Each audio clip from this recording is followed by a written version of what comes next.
नमस्कार, आप देख रहे हैं के न्यूज़ इंडिया। मैं हूं आपके साथ अवंतिका अवस्थी। रुक करते हैं तमाम खबरों की ओर, जहां उत्तर प्रदेश के शाहजहांपुर जिले के नाहल गांव में 100 से ज्यादा हिंदू मंदिरों की सांस्कृतिक विरासत है। नाहल गांव के कोने कोने में मंदिर विराजमान है और हर पूर्णिमा और अमावस्या पर दूर दूर से लोग आते हैं और अपनी मनोकामना पूरी करने की प्रार्थना करते हैं। मान्यता है कि यहीं देवराज इंद्र ने एक शिवलिंग की स्थापना की थी। इन्हीं मंदिरों की वजह से इस गांव को छोटी काशी भी कहा जाता है। देखिए ये रिपोर्ट। उत्तर प्रदेश के शाहजहां जिले के नाहल गांव में 100 से ज्यादा हिंदू मंदिरों की इन मंदिरों की वजह से इस गांव को छोटी काशी भी। उत्तर प्रदेश के शाहजहां जिले के नाहल गांव में 100 से ज्यादा हिंदू मंदिरों की सांस्कृतिक विरासत है। इन्हीं मंदिरों की वजह से इस गांव को छोटी काशी भी कहा जाता है। नाहल गांव के कोने कोने में मंदिर है।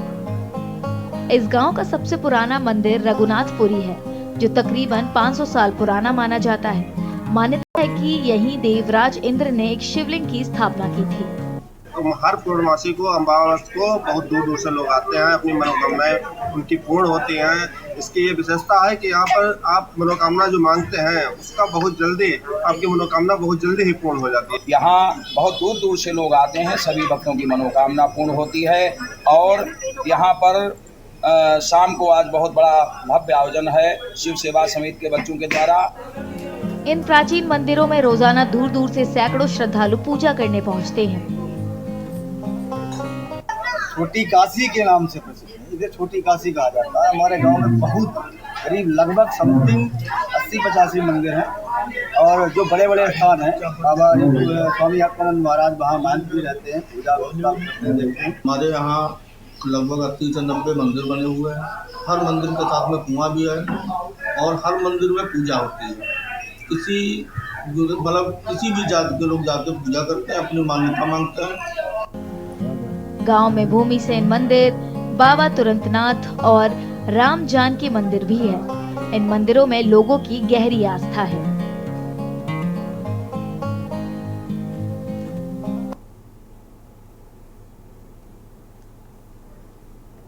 होली के त्योहार को करीब देखते हुए बांदा के महिलाओं ने केमिकल मुक्त ऑर्गेनिक गुलाल तैयार किया है, जो लोगों को काफी पसंद आ रहा है। इसकी डिमांड काफी बढ़ रही है। गुलाल बनाने वाली महिलाओं का कहना है कि इस गुलाल में किसी तरह का कोई केमिकल नहीं मिलाया गया है, जिससे स्किन पर किसी भी तरह का कोई असर नहीं होता है। देखिए इस रिपोर्ट को।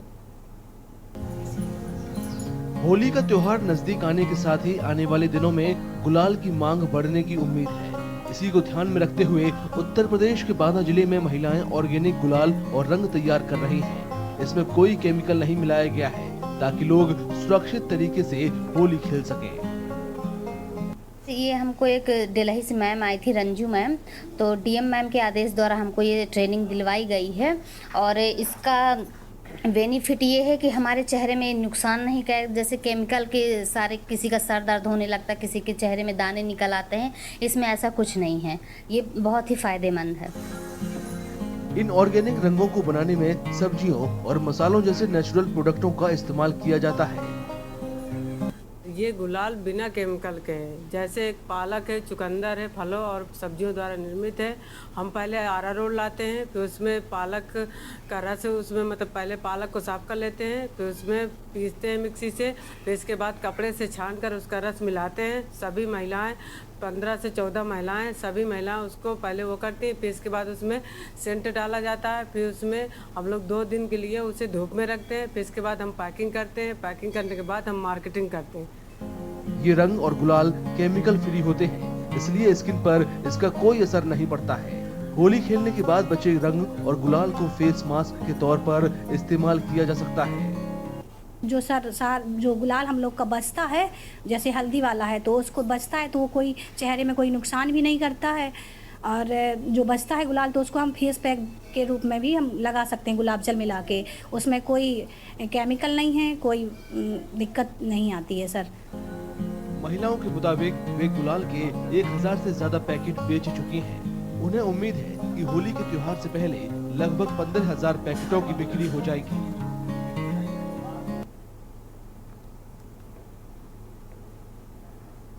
देश में होने वाले लोकसभा 2024 के चुनाव की अधिसूचना से पहले प्रधानमंत्री नरेंद्र मोदी अपने संसदीय क्षेत्र वाराणसी में पहुंचेंगे, जहां पर 16 दिनों के अंदर प्रधानमंत्री अपने 2 दिवसीय दौरे पर देर शाम पहुंचेंगे। लोकसभा के रण में प्रधानमंत्री बीजेपी की तरफ से तीसरी बार वाराणसी के उम्मीदवार बनाए गए हैं। प्रधानमंत्री नरेंद्र मोदी बतौर बीजेपी प्रत्याशी और सांसद फिर से एक बार लोकसभा चुनाव का शंखनाद करने वाले हैं। अब की बार 400 पार नारा देकर प्रधानमंत्री ने विरोधियों को सीधे चुनौती दी है, लेकिन क्या बीजेपी पीएम मोदी के चेहरे पर 400 का करिश्माई आंकड़ा छू पाएगी? क्या एक बार फिर काशी से पूर्वांचल का सियासी समीकरण सधेगा? क्या 2014 की प्रचंड जीत की तरह 2024 में यूपी की 80 लोकसभा सीटों पर भगवा लहराने में सफल होगी? क्योंकि इस बार यूपी में बीजेपी का सामना 2 लड़कों की जोड़ी से होना है, जो जातीय गणित के साथ बेरोजगारी, भ्रष्टाचार, विकास के मुद्दे को लेकर चुनावी मैदान में उतर रहे हैं। ये पूरी रिपोर्ट हम आपको दिखाएंगे, लेकिन उससे पहले यहाँ रुकेंगे एक छोटे से ब्रेक के लिए। आप देख रहे हैं के न्यूज़, खबरों का सार। ब्रेक से वापस आ गए हैं। ब्रेक पर जाने से पहले हम चर्चा कर रहे थे, जहां पर एक बार फिर से प्रधानमंत्री को वाराणसी का सांसद के रूप में प्रत्याशी नियुक्त किया गया है। और इस बार देखना होगा, क्योंकि उत्तर प्रदेश में कहीं ना कहीं सपा और कांग्रेस बीजेपी को कड़ी टक्कर देते हुए दिखेंगे। देखिए पूरी रिपोर्ट। लोकसभा चुनाव 2024 की उल्टी गिनती शुरू हो चुकी है। ऐसे में सभी राजनीतिक दलों ने अभी से जोरों शोरों से अपनी तैयारियां शुरू कर दी हैं। इसी बीच प्रधानमंत्री नरेंद्र मोदी अपने संसदीय क्षेत्र वाराणसी में आज शाम पहुंच रहे हैं। पीएम मोदी का 16 दिनों के अंदर यह दूसरा वाराणसी दौरा है। इससे पहले वो 23 फरवरी के दिन वाराणसी दौरे पे आए थे, लेकिन तब तक बीजेपी की तरफ से पीएम मोदी काशी से उम्मीदवार नहीं थे। बता दें कि ये दौरा पीएम मोदी के दूसरे कार्यकाल का अंतिम दौरा माना जा रहा है। वाराणसी से तीसरी बार लोकसभा प्रत्याशी बनने के बाद प्रधानमंत्री नरेंद्र मोदी का ये पहला वाराणसी दौरा होगा। इसको लेकर भाजपा कार्यकर्ता खासा उत्साहित हैं। दरअसल जल्द ही देश में आचार संहिता लगने वाली है, जिसके साथ ही लोकसभा चुनाव की घोषणा हो जाएगी। 2024 लोकसभा चुनाव के मद्देनजर पीएम मोदी बतौर प्रत्याशी के तौर पर वाराणसी दौरे पर पहुंच रहे हैं। पिछले दौरे में पीएम मोदी ने हजारों करोड़ रुपए की सौगात न केवल काशी वासियों को बल्कि पूर्वांचल की जनता को भी दी थी। लेकिन इस बार ये दौरा खास है, क्योंकि बतौर पीएम इस बार पीएम मोदी के दूसरे कार्यकाल का ये अंतिम दौरा होगा। पूरी दुनिया में अपने प्रखर व्यक्तित्व, राजनीतिक कुशलता और नेतृत्व की असाधारण प्रतिभा की अमिट ठाक जमा चुके प्रधानमंत्री नरेंद्र मोदी ने तीसरी बार राजनीतिक हैट्रिक लगाने के लिए फिर से काशी को ही चुना है। गुजरात के अपने कर्म क्षेत्र वडनगर के बाद काशी से नरेंद्र मोदी ने जो राजनीति की निर्विघ्न विजय यात्रा प्रारंभ की, उसका अब दुनिया में कोई विकल्प नहीं है। अब तक संसार के सर्वोच्च राजनेता, व्यापारी, उद्यमी, अभिनेता सभी काशी आए और कुछ न कुछ अपना योगदान यहाँ के विकास में देकर गए हैं। माँ गंगा और दान क्षेत्र काशी की महिमा है कि अब तक मोदी जी 43 बार अपने संसदीय क्षेत्र में आ चुके हैं और हर बार हजारों करोड़ की परियोजनाएं देकर गए हैं, जिससे काशी को केंद्र में रहकर संपूर्ण पूर्वांचल का अपरिमित विकास हुआ। साल 2014 में भाजपा के प्रधानमंत्री पद के प्रत्याशी नरेंद्र मोदी ने जब पहली बार यहां से चुनाव लड़ा तो लाख से ज्यादा वोटों से जीत हासिल की। 2019 में मोदी ने फिर से काशी से अपनी चुनावी यात्रा शुरू की और उनकी विजय यात्रा का अंतर 5 लाख से ज्यादा था। ये प्रधानमंत्री नरेंद्र मोदी के कुशल नीति का परिणाम है, जो काशी से लेकर पूरे पूर्वांचल तक असर रखता है।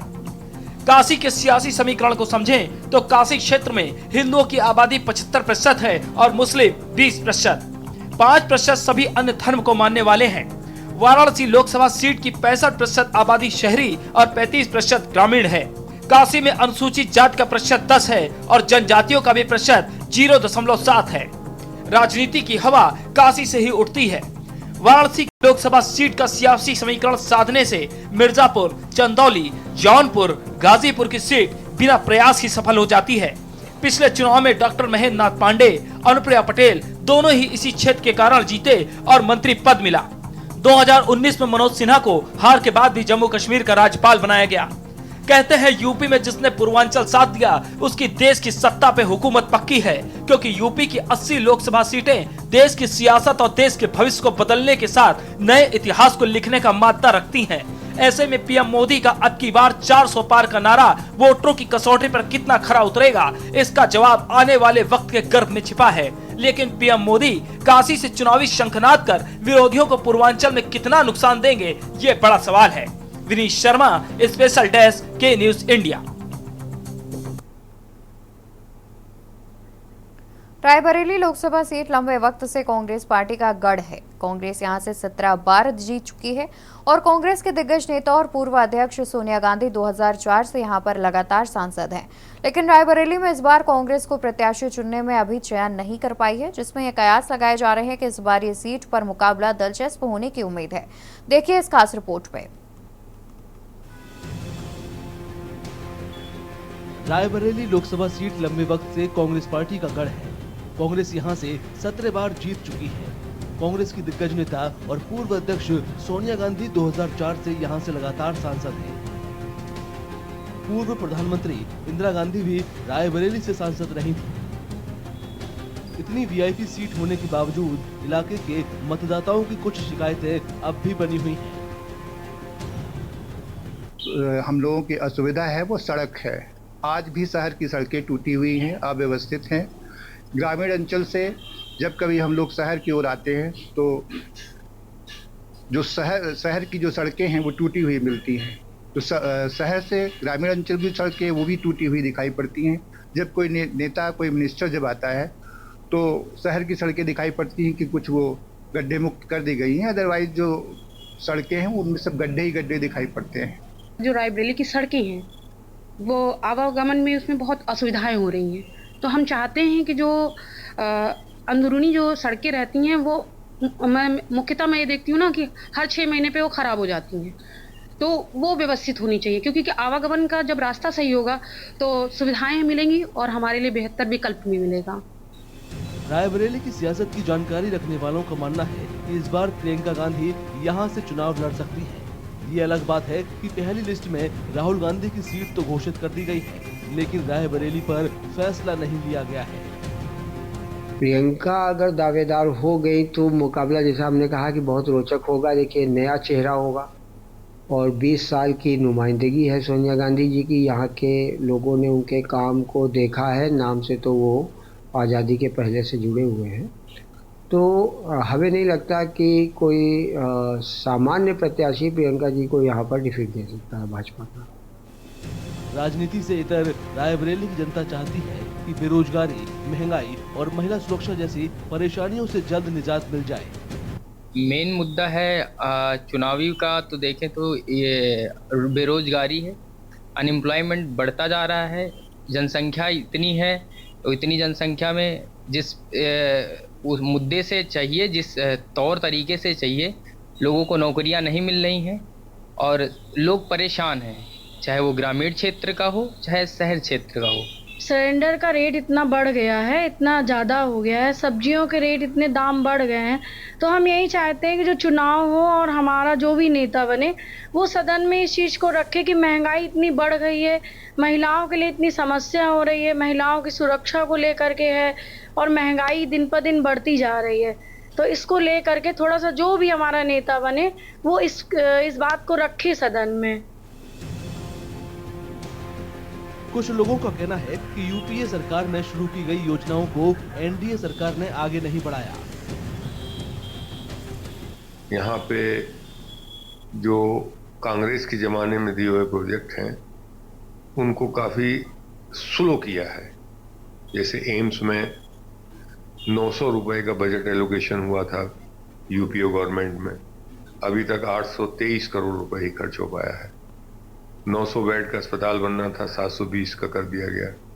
तो ये भाजपा के खिलाफ चीजें जाएंगी चुनाव में। उत्तर प्रदेश में लोकसभा की कुल 80 सीटें हैं। पिछले चुनावों में कांग्रेस को केवल रायबरेली में ही जीत मिली थी, लेकिन इस बार रायबरेली में क्या होगा कोई नहीं जानता।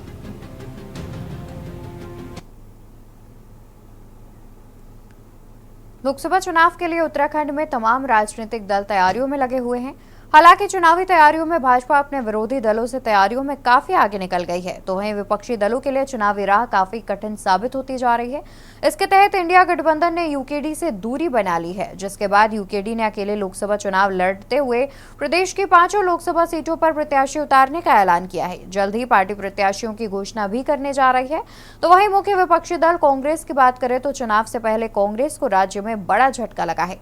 दरअसल पिछले लोकसभा चुनाव में गढ़वाल सीट से कांग्रेस प्रत्याशी रहे मनीष खंडूड़ी ने पार्टी की प्राथमिक सदस्यता से त्यागपत्र देकर भाजपा का दामन थाम लिया है। मनीष खंडूड़ी उत्तराखंड के पूर्व मुख्यमंत्री भुवन चंद्र खंडूड़ी के बेटे हैं और कांग्रेस की तरफ से पौड़ी लोकसभा सीट से प्रबल दावेदार भी थे।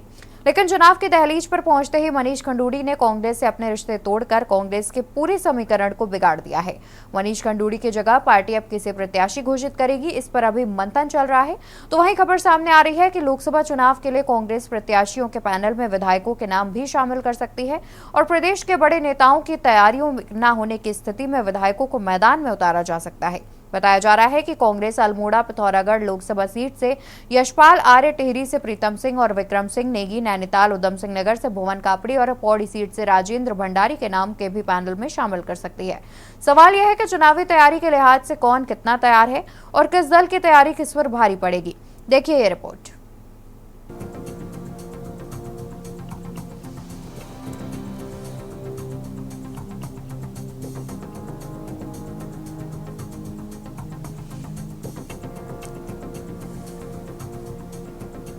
देवभूमि उत्तराखंड के चुनावी दंगल को जीतने के लिए तमाम राजनीतिक दलों की तैयारियां चल रही हैं।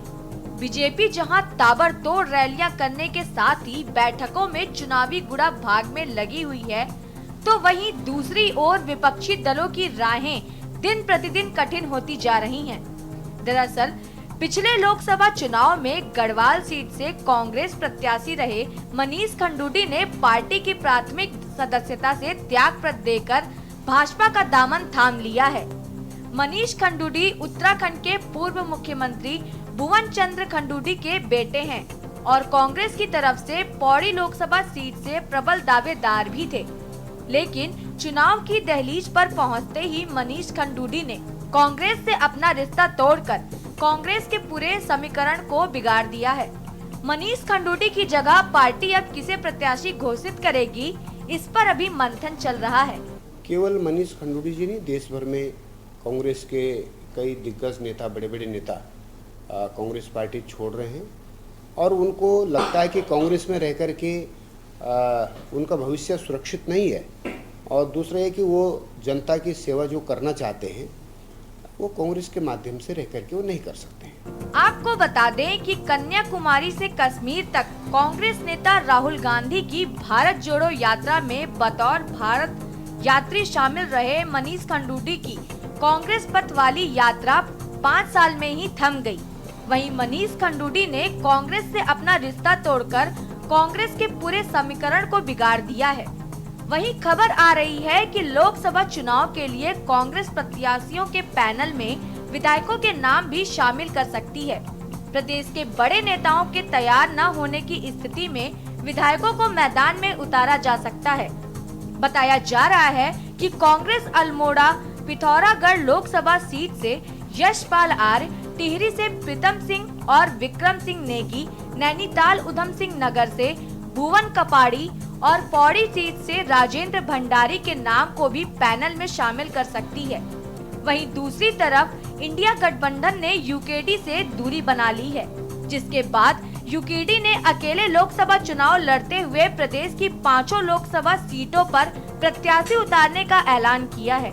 ऐसे समय में जबकि पूरे गढ़वाल लोकसभा क्षेत्र के कार्यकर्ता और हम सब लोग मनीष खंडूड़ी जी को बड़ी उम्मीद की नज़रों के साथ देख रहे थे, उनका अचानक इस तरह पार्टी को अलविदा कहना मैं समझता हूं कि कहीं भी न्यायोचित नहीं है। जब पार्टी ठीक स्थिति में थी, पार्टी ने उन्हें सिरांकों पर बिठाया। 2019 का वो मंजर मुझे याद है, उन्हें भी याद होगा कि जब राहुल जी ने मुझे बुलाकर ये कहा था कि बोदियाल जी हम आपका ध्यान रखेंगे, लेकिन अभी खंडूड़ी जी को, मनीष खंडूड़ी जी को हम टिकट देना चाहते हैं। निश्चित तौर पे है, ये तो होगा ही होगा। जब मेरे दल में, मेरे घर में कलेश रहेगा, कलह रहेगा, तो मैं कहाँ से दावेदारी ठोकूंगा।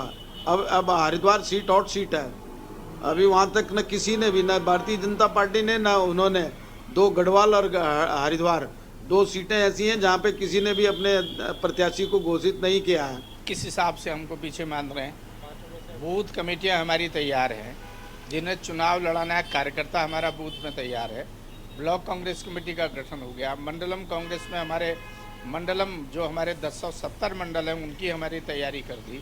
प्रदेश कांग्रेस कमेटी पूरी वर्किंग में है और हमारी 4-5 हमने लोकसभा के कोऑर्डिनेटर वरिष्ठ नेताओं को बनाया है, वो क्षेत्र में काम कर रहे हैं। कांग्रेस पार्टी पूरी तरह तैयार है।